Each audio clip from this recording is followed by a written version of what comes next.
বুধবার দেশের প্রথম শহীদ বিপ্লবী ক্ষুদিরাম বসুর জন্মদিন। এই উপলক্ষে আগরতলা উজ্জয়ন্ত প্রাসাদের সামনে দিনটি উদযাপন করেন ক্ষুদিরাম বসু স্মৃতি রক্ষা কমিটি। সেখানে ক্ষুদিরাম বসুর মূর্তিতে ফুলমালা দিয়ে শ্রদ্ধা জানান উপস্থিত সবাই।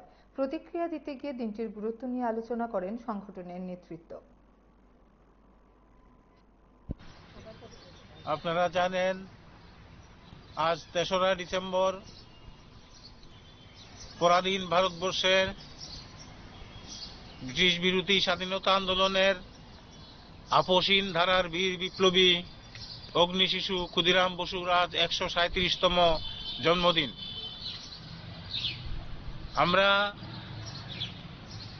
শহীদ ক্ষুদিরাম বসু স্মৃতিরক্ষা কমিটি প্রত্যেক বছর এই দিনটি যথাযোগ্য মর্যাদায় পালন করি। আজও আমরা এখানে সমবেত হয়েছি ক্ষুদিরাম বসুর স্মৃতির প্রতি শ্রদ্ধা নিবেদন করার জন্য।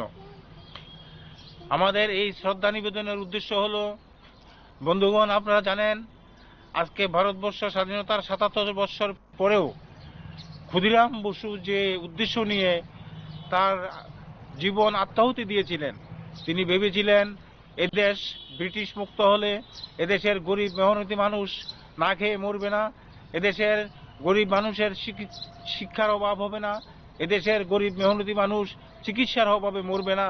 কিন্তু বন্ধুগণ, আমরা আজকে এত বছর পরেও কি দেখতে পাচ্ছি? আজকে এই সমস্যা আরো বেশি করে সমাজের মধ্যে ঝাঁকিয়ে পড়েছে।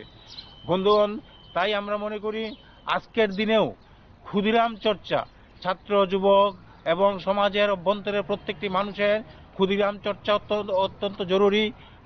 কারণ প্রতি ঘরে ঘরে ক্ষুদিরামের মতো চরিত্র সৃষ্টি না হলে এই যে অন্যায় সমাজে চলছে, এই যে অত্যাচার সমাজে চলছে, তার বিরুদ্ধে রুখে দাঁড়ানোর মতো শক্তি হবে না।